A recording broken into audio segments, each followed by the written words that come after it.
A lot of people don't know how to use branched-chain amino acids on ketogenic diets and intermittent fasting. And some people have videos on YouTube, but most of them tend to kind of misconstrue the facts. So I'm going to tell you in this video how to properly use them during a fast and ketogenic diet.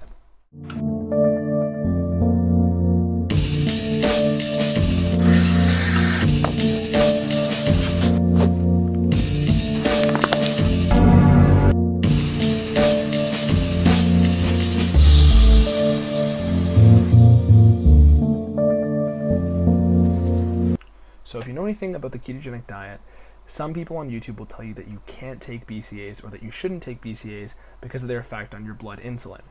Now, if you don't know anything about the blood insulin and ketogenic diet, then you might not have even thought about this. But I'm going to start off by talking about the fasting and branched-chain amino acids, because some people like to drink BCAAs during a fast, and that's probably not the best idea, but you can still get away with it sometimes. If you're on a ketogenic diet and you're fat adapted, you're more likely to get away with it than somebody who isn't. But I'll get into that in a moment. So if you are fasting on any diet, it's generally advisable that you don't take amino acids during the fast. You can still do it, however, amino acids do have a slight insulinogenic effect for the first hour or so after consuming them, which could kick you out of a fast or demean the quality of your fast. They're not necessarily something you need during a fast, especially if you're on a ketogenic diet. If you are on a ketogenic diet, your body is more likely to be using those ketones for their protein-sparing effects.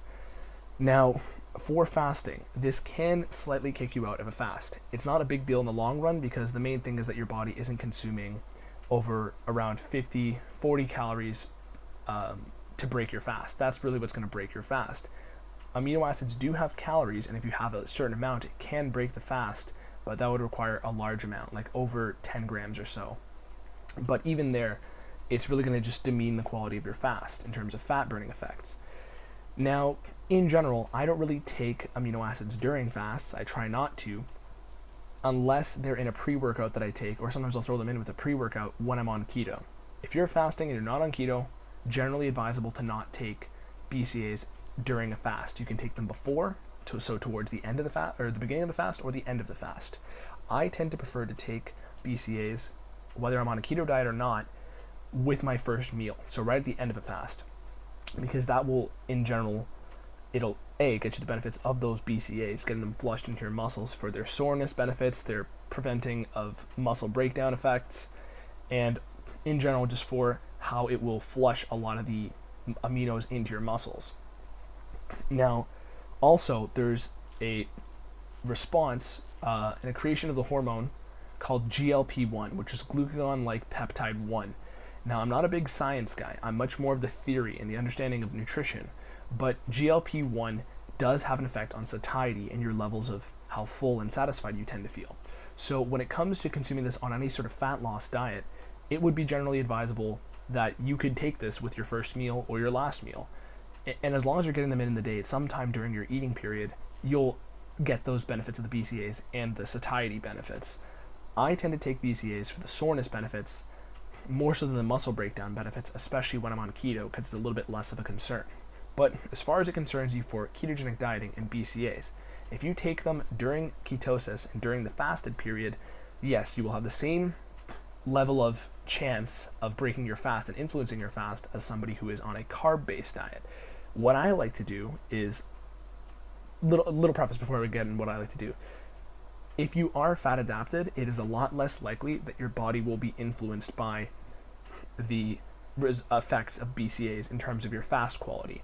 So if you are fat adapted and you take BCAAs with a pre-workout or something like that, you don't need to worry, because it is more likely that your body will be able to use the aminos more effectively, and your body won't necessarily, some people will say that it can influence you to get into a more stimulate gluconeogenesis, which is the creation of protein from carbs.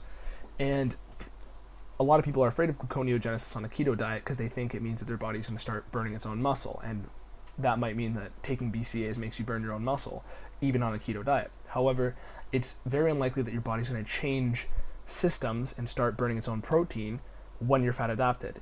Depending on your level of how addicted your body is to carbohydrates, how efficiently it can use its fat and carbs. So basically, if you're not fat adapted, maybe don't mess around with BCAAs during a fast or a fasted workout.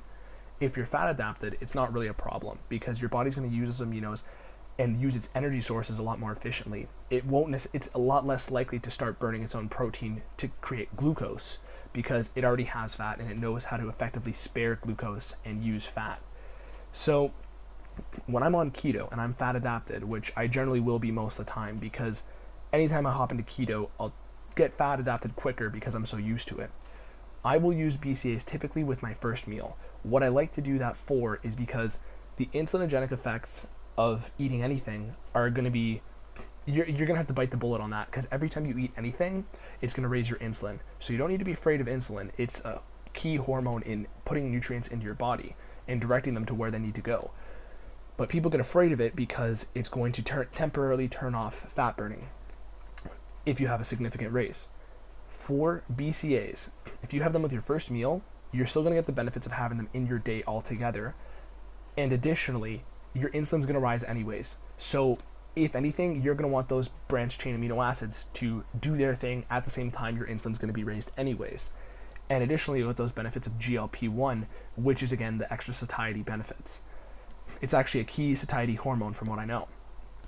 And when it comes to using them on keto in workouts, like I said, when you're fat adapted, you don't necessarily need to worry. However, if you're just hopping into ketosis or it's new to you, you might want to stay away and just have it with your first meal.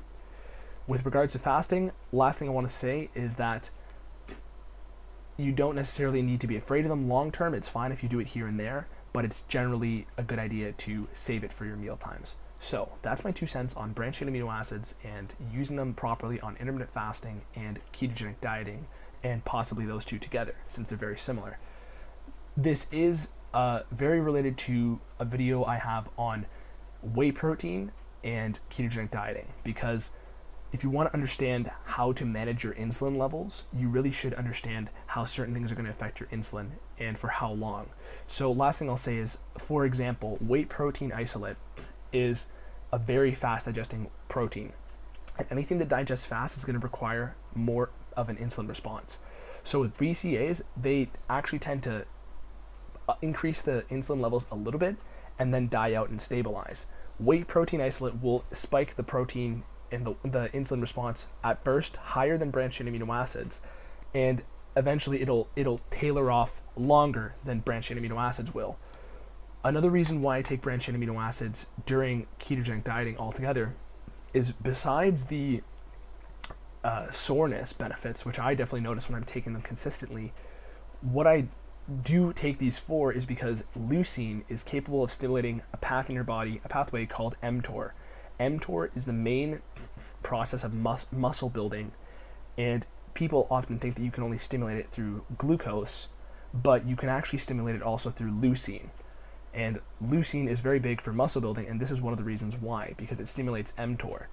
And if you generally are on a ketogenic diet and you're training hard, you're going to want to stimulate those mTOR regions when you're eating, because if you're training hard, you're going to need more muscle building to be taking place. So, and that's also another way of how I like to, optimize my keto diets when I'm fat adapted for maintaining and possibly even gaining a little bit of muscle while I'm losing fat.